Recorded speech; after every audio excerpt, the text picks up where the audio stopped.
but it has some nice areas. Generally conservative area, and as I say, it's in the corner of Brown County, headed toward Green Bay. I'd say about 13, 14 miles to the southwest of Green Bay, in that area. The community is growing, as I say, because it's got residential development and so on. It's not a tiny community, but it's smaller, and the story has to do with the school district there. There's a state law in Wisconsin. We conservatives have passed a number of state laws that deal with the crap that goes on in the public schools. There are many people who think that passing a law fixes things. I know I'm digressing here, but it's important. Often you'll get members of the legislature of both parties say, we're going to crack down on reckless driving in Milwaukee by passing tougher punishment and increasing the potential penalties for these crimes. Again, I'm not opposed to that. But I'll be honest with you, you're pretty stupid if you think that that in and of itself solves the problem. There's nothing that stops a judge from sentencing someone to probation or suspending the sentence. Secondly, you can provide punishment for certain crimes, but that doesn't mean that the DA is going to charge you with that particular crime. These things are often plea bargained down. So if you create a punishment, and I'll just fake example, vehicle theft is a mandatory 2 years, vehicle robbery is a mandatory 2 years in prison, they'll just knock everything down to theft. So, in other words, having the law in and of itself, you still need prosecutors who are willing to take advantage of those laws and those tools. Likewise, with regard to passing laws dealing with how the schools deal with controversial issues. Again, in and of itself, it's a good thing. I'm not against it. But many people think that that's all there is to it. Let's imagine I'm some lefty who runs a school district in, well, Wrightstown. We got laws that deal with all of these things. Let's suppose I don't like the laws. What am I going to do? Now, Paul is the most naive person involved in this show right now. There's only two, me and you, and you're more naive than me, so therefore you don't know what the lefty would do. Lefty doesn't like the rules that the state has put in place with regard to human growth and development and so on. What do? Protest? No! They simply don't follow the law.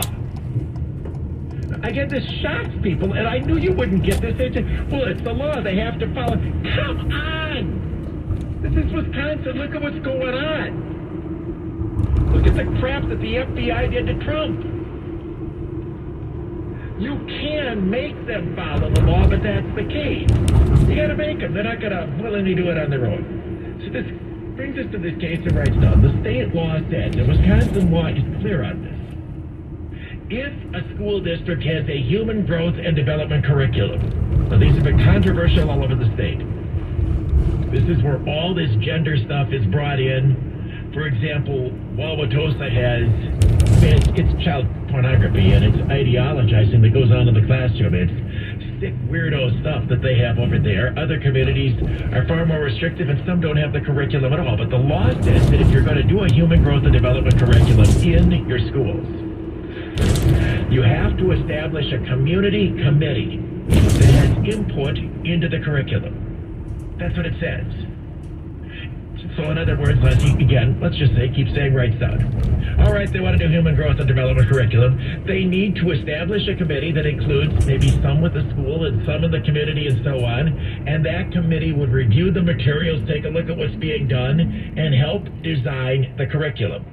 The reason for this is, the reason the legislature got this in there is because these school districts are just doing all radical stuff that were affecting the values of the community. The community is who is in charge of a school district, and they have a right to have input into the curriculum. Now remember, there's no law that says you have to have a human growth and development curriculum. This kicks in only if they choose to do it. Well, they have the law in Wrightstown. And you probably have figured out what the problem in Wrightstown has been. Law says you have to have this committee. There's no committee. They were doing exactly what they felt like doing, which is putting in a bunch of radical sexual ideologizing in the schools in Wrightstown. Now, you might wonder, how can they get away with this? How many people do you think live in Wrightstown know that this law exists? Paul said nobody. That's not correct. At least one person did. And that's the only reason this is coming up. But it's not like they're going to go out there and advertise this if they don't want to do it. In general, if there's something that we don't want to do in our world, we're only going to do it if somebody makes us do it. So the former superintendent of schools in the Wrightstown School District didn't have a committee that was in place, and a parent, probably somebody that's involved in the conservative community, maybe she's in one of these groups or something, she became aware of this law, and she contacted the superintendent and said, where's our committee?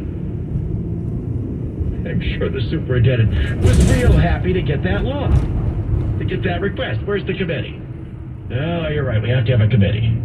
We're working on it. We're going to set this as a goal for our coming school year to establish this committee. I love this. That's a goal. You need to have a goal to set a committee, just to have a committee.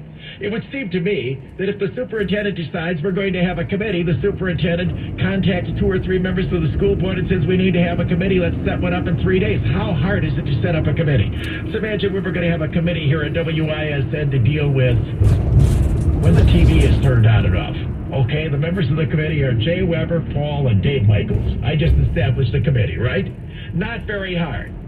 So they start buffaloing them because the people who run the Brightstone School Board think that the community is a bunch of pain in the butts and they don't want to be bothered. And they do this dog and pony show. We'll work on it, we'll work on it. A year later, the resident gets back. Where's our committee? So we now have a new superintendent in place, and what do you think that superintendent does?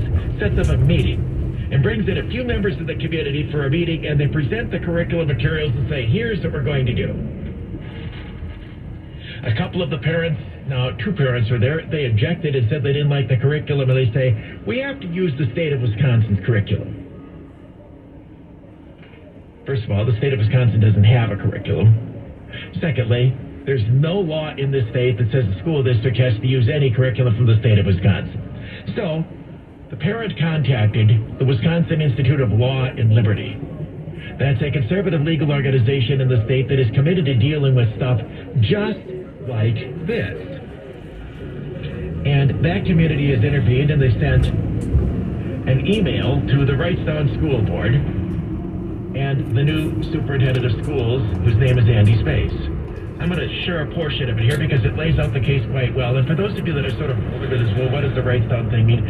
This is important to understand because this stuff goes on everywhere. Brightstone's just the example we're using. And the only reason Wisconsin Institute of Law and Liberty is intervening in Brightstone is a parent from Brightstone contacted them. They can't come in and intervene in community X, Y, Z unless somebody there knows this is what's going on. And often people don't know what's going on because the school boards and the superintendents are often lefty hacks who don't want to, who want to do exactly what they want in the schools. So here's what's written. We are writing to you to demand compliance with respect to Wisconsin law relating to the school district's human growth and development curriculum requirement. We recently learned that the Brightstone Community School District is not in compliance with Wisconsin statutes, which require with Wisconsin statutes. While the parent who reached out to us attempted for several months to urge compliance at the local level, the district continued to violate the law, and it appears school board members may also have been misled into believing that the human growth and development curriculum currently in place at the district had been reviewed and recommended by an advisory committee as required by state law, when in fact it had not. Now let me interject. Well, why would the school board members think that the committee had reviewed it? Again, this is what happens when school board members don't understand that many school administrators are bald-faced liars who will lie to their faces. And if school board members don't understand that the administrators are people that work for them, that they have to ride herd on, rather than the people that run the schools, and we're just sitting there on the committee because we want to, be a high muckety-muck and run around Brightstone with my beak up in the air and like, oh, I'm a big shot, I'm on the school board. Back to the piece. On February 16th, 2022, a parent read the text. I love this. I just love it when citizens get involved and read the law. And again, I don't know if the parent was part of a group that suggested he had look into this, but the parent read the text of state law at a school board meeting. Since at least that time, again, that was February 16th of last year, 22, the board has been aware that a Human Growth and Development Advisory Committee is required by Wisconsin law. No such committee was in place in the district at the time, and to our knowledge, no such community has ever been in place in the district. In fact, then superintendent, the former superintendent, Carla Bubbles, told the concerned parent, as the district begins to set goals for the 2022-23 school year, exploring and convening an advisory or human growth and development will be part of the goals set related to student achievement. Just imagine that. What we're going to say, we're going to make it a goal. Get around that, following the damn law. Over a year then passed with no further communication on the topic and still no advisory committee in place. I think they were hoping this parent would either die, move, or forget about it, right? One of the three. And that's basically the three. Die, move, or forget about it. Or any other way that you would just be, or I suppose be hit over the head with a lefty rock and to become a lefty and suddenly just... All right. Over a year then passed with no further committee assistance and no advisory committee in place. On Monday, June 19, 2023, that's June of this year, at 8:21 p.m., Superintendent Bubolz reached out to the concerned parent and asked her to attend an advisory meeting for human growth and development tomorrow, Tuesday, June 20th at 4:30. So if they're not doing anything for better than a year, they call the woman at night and say, hey, we're going to have a committee meeting tomorrow afternoon. The parent indicated that she was able to attend. I love this parent. Okay, fine. I'm showing up. At this meeting, several individuals attended who appear to have been chosen by Superintendent Bubolz or School Board President Nicole Garand directly.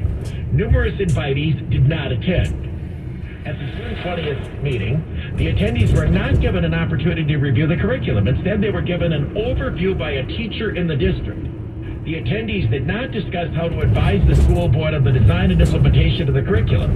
Yet at the June 21st school board meeting, the school board was told the Human Growth and Development Committee conducted a meeting. More recently, the board decided to give the new superintendent, Andy Space, the ability to form an ad hoc committee when needed. So in other words, they said, oh, the committee reviewed all of this. In fact, all they did was have one teacher come up and say, hey, here's the lefty crap we're going to do. In the meantime, a different parent. Now we got two involved. Two. A different parent raised concerns about being given incomplete information when being provided with an opportunity to opt her child out of human growth and development instruction. In an email to the parents, the teacher of the human growth and development curriculum stated, this unit covered, and I love it, the teacher says human growth and development. Listen to how benign this sounds. This is what they always, oh no, it's nothing, it's nothing, it's nothing. They wrote, the unit covers many important issues teens face today, including the following topics: the anatomy and care of the female and male reproductive systems, transmission and protection from sexually transmitted diseases, sexual abuse, teen pregnancy and prevention programs, media influence and societal pressures surrounding sexual activity, and most importantly, abstinence. Nothing in the email said anything about gender ideology or sexual preference, yet those subjects were part of the curriculum as well. Gee, why didn't that get in there? Take a guess. Well, they didn't want it in there because they didn't want to let them know, hey, and we're also going to be telling them girls are boys and all of this other. On August 17th, 2023, now we're about 6-7 weeks ago, the parent who contacted us attended a meeting with Superintendent Andy Space and Board President Nicole Garand. During this meeting, Superintendent Space stated that a majority of the school districts don't follow the state statute. So the superintendent said, hey, hardly anybody in the state follows this law. This is why this is a topic. So superintendent, all these superintendents say, we're not going to follow this law because the only one's going to follow the law is if somebody in the community finds out this law exists. Now, maybe in a bigger community where there's lots and lots of parents, but in some of these smaller communities, you just have to be hopeful that you've got some parents that know about these things. Hardly anybody does it, as if that's an excuse. That's the key, boys. Well, I'm pretty skilled guy, so why the hell shouldn't I? And nobody does anything to it. Here I am, Andy Space. I'm just going to violate the law because I'm a superintendent who's going to do whatever the hell I please. Screw you. Nicole Garand, the school board member. Good for you, Andy. We shouldn't have to follow the law. Girls are boys. Eh? Continuing. And then Space commented, it's not that someone doesn't want to follow the state statute, but it's out of sight, out of mind. Yeah, right. Well, why is it out of sight, out of mind? If you wanted to follow that law, it wouldn't have been out of sight, out of mind. It would be a priority to do. Boy, when these laws are things you want to do, boy, oh boy, oh boy, do you like put the hand. During the August 17, 2023 meeting, in response to being asked why the committee was not given a chance to review the curriculum, Superintendent Space told the parents, quote, the curriculum, the standards that's developed by the state comes out with standards. Will points out, that is not true. So the superintendent just lied. So we now know that the guy just lied. Says, well, the state comes out with standards. As Will points out, Wisconsin may provide guidance, but it does not set the curriculum for school districts. While certain requirements exist in statute, state law explicitly provides, and here they quote the law, the school board establishes the curriculum for the instructional program. Board President Garand, that's the school board president, rubber stamp, we're not going to review every single detail that goes on because it's not, as a committee, it's not our job to determine what the curriculum should be. It's to talk about it as an I'll point out, that is not what the law says. The law says it's the job of the committee to set the curriculum. This is why the Republicans put this in as As it turns out, it was revealed at the August 16th school board meeting that the district is currently using curriculum from, I love this, the state of Washington to teach the class. So the school superintendent said, hey, this is mandated by the state of Wisconsin. In fact, they're using a curriculum from the state of Washington. Now, why do you think they grabbed that one? Take a guess. Because that's a real lucky one. So they, it comes, why do you think they have this? In other words, the group was supposed to be developed locally. It's something that they found from some left-wingers in Washington State. It was not explained who made the decision to use the state of Washington proposed curriculum, or when or how the decision was made. The will letter then goes and explains that all of this is violation of the state law, and so on. Then I want to read this paragraph. While Superintendent Space, that's the new superintendent, seems to believe the curriculum is set by the state of Wisconsin, it is actually the school board that establishes the curriculum for the instructional program. The school superintendent does not know that. He's way too much of an incompetent hack to be in that job. If he does know it, he just lied through his teeth to the community of Wrightstown because he felt like it. Stupid or a liar, people in Wrightstown can decide for yourselves. It continues. Compliance with this statute is neither optional nor difficult. By the way, many communities have these. Some of you ones that developed that, they've been controversial, but many communities have it. The ones that don't, they figured that will bring the issue up. We also ask the district to fully comply with the parental notification requirements that allow parents to make an informed decision about whether or not to opt their child out. Finally, we ask that you provide a substantive response to this letter and a timeline for the statute compliance for the district by the end of October, with the expectation that compliance will be reached by the end of 2023. Again, that's the Wisconsin Institute of Law and Liberty, and obviously if Wrightstown doesn't do it, they're going to sue their butts, and so on. Interesting story, good case study of what happens in these school districts really all over the United States, but certainly all over Wisconsin, that even if we pass a law to put in place a good reform, in and of itself it's insufficient if you have school superintendents and school boards that would rather literally break the law than do something that might get a conservative parent's attention. This is News Talk 1130 WISN. It's time for Rapid Traffic. From the place you want to go, Lynch-McQuantico Total Traffic Center. Brewers traffic stretching all the way back on 94 eastbound to Waukesha County. Eastbound delay starting at the Marquette, clearing up after Mitchell Boulevard. Southbound 4145, heavy between Appleton and Capitol, a little bit around Mayfair as well. Northbound delays from the Zoo up to Watertown Plank, and you had an earlier crash on the ramp from Capitol. That's cleared out of the way. If you see any issues, call the Total Traffic Tip Line 414-944-5111. I'm Kevin Henry. This report is sponsored by ARR Recycling in Waukesha and West Dallas.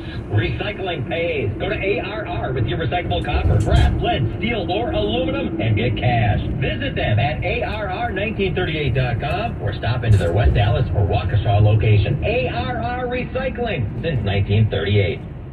Hi, it's John Reitz from Great Midwest Bank, and as a community bank, we sincerely appreciate our customer loyalty. Over nearly 90 years, we've done all we can to return the favor. Great Midwest Bank offers flexible solutions that bigger banks and credit unions simply can't, because our entire team is right here in the community. We love helping our neighbors when we're at work, and then catching up over the weekend. Visit us at greatmidwestbank.com. Great Midwest Bank, your simply local equal housing lender.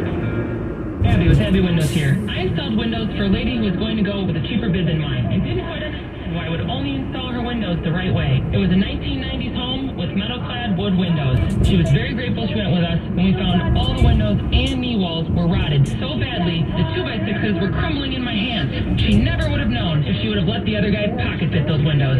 If you want a customized install for your home and you want it done the right way, give Abby Windows a call today. And if somebody asks you if you know a guy in the business, you can say no, but I know a girl.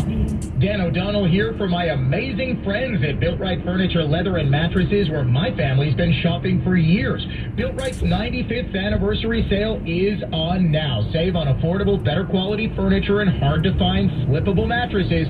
Thousands of items in stock, plus 500 mattresses or custom order at a low sale price. Voted best place to shop and winner of the Home Furnishings Association 2023 National Retailer of the Year. Tell them Dan O'Donnell sent you to Built Right at 54 24th and Layton in Greenfield. I'm Kurt Otto for the benefit companies. Is your business adapting to the energy crisis? Not that one. The human, rather employee energy crisis. For the first time ever, businesses are experiencing 4, even 5 human generation workplaces rife with cultural differences. You know who thinks professionals working remotely is a great idea? People who don't prioritize productivity. The benefit company's human resource technology allows businesses to foster a culture of intergenerational trust, belonging, and ownership. Like it or not, work from home is only the tip of the javelin that is ripping through the American workforce. The benefit company's HR technology will put your business ahead of the curve, helping maximize employee retention, performance, even acute measurement of remote employees. Using HR technology to build cultural networks really works. The benefit company's human resource technology is your opportunity to prevent or solve cultural climate change you already see happening in your business. Connect and Simplify. Insource. The benefit companies. ConnectandSimplify.com. That's ConnectandSimplify.com. Josh from Infinity here. The roofing and exterior modeling industry is notorious for painful surprise hidden costs. MJ here. We built Infinity with integrity, installing roof, siding, windows, and peace of mind. Infinity's custom app eliminates costly, unpleasant roofing and exterior modeling upcharges, showing an absolute transparency every detail of your project. We pay less, you pay less. Infinity provides multiple budget options, including financing immediately. Warranted, guaranteed quality, installing peace of mind. InfinityRoofing.com. Hi, it's Jerry Butt. The most memorable homes always have spectacular countertops, the kind of countertops created and installed by KG Stevens. When KG Stevens transforms your countertops, count on amazing design, count on precise communication, and count on a 100% commitment to your job being completed to perfection. KG Stevens has nearly 1,000 5-star Google reviews to prove it. KG Stevens, the people to count on for the amazing countertops your home deserves. Learn more at kgstevens.com. Identity theft shows no signs of slowing down. In fact, more than $29 billion were stolen last year alone. That's a criminal success story and a wake-up call for everyone else. It can be dangerously easy to steal your identity. LifeLock makes it easy to help protect yourself if you become a victim. A dedicated U.S.-based restoration specialist will work to fix it. Join now and save up to 25% your first year with my name, Clay, as your promo code at LifeLock.com, promo code Clay. Jesse Kelly here. Do you feel protected? My personal protection plan is owning gold. The Oxford Gold Group helps you buy gold to have on hand or convert it into your 401k. If things get weird, I have gold on hand. I like that. You can buy coins or convert part of your 401k with the Oxford Gold Group. It's easy and safe. 833-995-GOLD. That's 833-995-GOLD. 833-995-GOLD. My friends, I do check out my local endorsements ahead of time because I know it's getting tougher to find competent quality service. And I've endorsed Engine and Transmission Exchange for many years now without hesitation based on my personal experiences and yours. Jeff recently had his transmission go on his 2008 Grand Cherokee and said ETE replaced it. His review, they were very helpful. They did an excellent job. The service was superb. The car was returned to me in clean and excellent condition. What more do you need to know? Vince over at Engine and Transmission Exchange manages an established, experienced group of people who can service any vehicle, any make, any model. They'll accurately diagnose your problem and will always work to save you money while doing the repair right. Next Yukon wasn't shifting correctly and says Vince quickly diagnosed it as a software programming problem. He says, I'm really glad I talked to him and got this done right. Yep, take it to ETE first. They go out of their way to work around your schedule, have easy drop-off times, and clean, bright waiting areas. See EngineTrans.com for details. EngineTrans.com. It's Engine and Transmission Exchange. All programs on News Talk 1130 WISN are broadcast through the NX Wealth Management Studios. NX Wealth Management. Know the difference.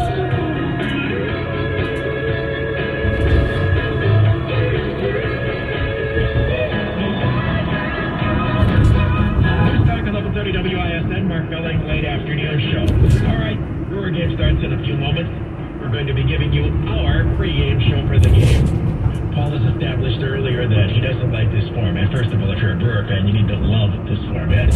When you have good starting pitchers, the fewer games, the better. Unfortunately, the strength of the Brewer team took a massive blow with the news that Brandon Woodruff is likely out for the entire playoffs, and they don't survive past the wild card round, that is the playoffs. He has a shoulder problem, and your most dominant starting pitcher, the best thing that you can have in short postseason series, they don't have, and it's a significant blow to the pitcher Corbin Burns is going tonight in his pitch game. He's being opposed by an Arizona fat guy. Fat guy. Why do you look at me like that? You don't know the pitcher is. His name is Fat. It's literally his name. You think I make these things up? It might be pronounced a little bit differently. But whenever you have a name like that, who would spell the last name F-A-T? You wouldn't, right? It's like that name that's last name unfortunately spelled F-U-C-H-S that many people have. First of all, no matter how you choose to pronounce it, they're not going to spell it. I mean, see, they don't spell it F-A-T. They're doing everything in their power to make it not look like their name is fit. This is how they spell it. P-F-A-A-D-T. That's a lot of letters in there, but the PF sound usually comes to an F, right? Two A's is an A, and DT, the D is usually silent. I claim his name is Fat. He probably pronounced it Fat or something. Anyway, he's not very good. His season record is 8-10 with a 5.70 ERA. However, his last 4 starts, 3 of them were shutouts. He tends to go about 5 innings, so Arizona will probably try to get Fat or Fata, whatever his name is, to go about 5 innings and then turn it over to their bullpen. So he is a hot pitcher toward the end of the season, but did struggle for much of the year. The Brewers are favored in the game. They're favored because you can follow any old baseball betting. Everyone just goes on the pitchers, for the starting pitchers and so on, and Burns would be expected to do better. In fact, other information, the Brewers have made their wild card roster available for tonight's game, and it is very interesting. It used to be the guys that ended the season are on your playoff roster. If you've been following anything about the way Craig Counsell and General Manager Matt Arnold operate, particularly this back and forth between Nashville and releasing guys and picking up the waiver wire and so on, that's not the way they're doing it. The Brewers made numerous roster changes today, including some that are rather interesting. First of all, not surprisingly, Adrian Hauser is not in the wild card roster. The tip-off when he pitched on Sunday was they weren't going to use him in the wild card round. I think the plan would be if the Brewers advanced that Hauser would pitch one of the first 2 games in the next series. So given the fact that he pitched Sunday, no reason to occupy a precious roster spot. They're allowed 26 for the playoffs. So Hauser not being on is not all that surprising. They released outright Julio Teheran, who I think was under strong consideration to make the roster. He pitched 4 shutout innings in his last outing, but he was outrighted altogether. Again, they figured we've got guys better than him, so he's gone. They're using 11 pitchers in the wild card round rather than 12 in the regular season, but again, it's only 3 games, so they're figuring 11 would be enough. Have an extra defensive player. Here's the moves. I'll have Paul pass judgment on this. Owen Miller up or down? What do you think?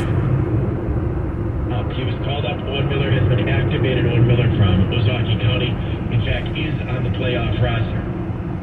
And again, they're making decisions as to the guys that they're going to go with. And everybody that you make a decision upward on, somebody else goes down. In the meantime, Rowdy Tellez up or down?